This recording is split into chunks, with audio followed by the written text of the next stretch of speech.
Jessica দীর্ঘ 10 বছর ধরে একটি অর্কা তিমিকে প্রশিক্ষণ দিচ্ছিলেন, কারণ তিনি ছিলেন একজন অর্কা ট্রেনার। এত বছর ধরে গেম শো ও প্রশিক্ষণের মাধ্যমে তাদের মধ্যে তৈরি হয়েছিল ভালোবাসার বন্ধুত্বের সম্পর্ক। কিন্তু জেসিকা ভাবতেও পারেননি এই অর্কা তিমি একদিন তার জীবন কেড়ে নেবে। ছোটবেলা থেকেই জেসিকা সামুদ্রিক প্রাণী পছন্দ করতেন, কারণ তার বাবা ছিলেন একজন জীববিজ্ঞানী। বাবার সঙ্গে সময় কাটাতে কাটাতে সামুদ্রিক প্রাণীদের প্রতি ভালোবাসা আরো গভীর হয়। বিশেষ করে তিনি তিমি আর ডলফিন খুব পছন্দ করতেন। দীর্ঘ অভিজ্ঞতার কারণে তিনি প্রাণীদের আচরণ বুঝতে পারতেন, আর প্রাণীরাও বুঝত তার মনোভাব। এমনকি হাতের ইশারায় একসাথে কয়েকটি ডলফিন নিয়ন্ত্রণ করতে পারতেন।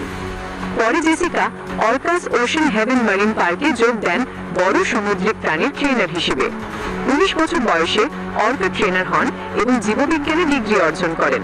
এরপর তিনি শো করতেন, যেখানে প্রতি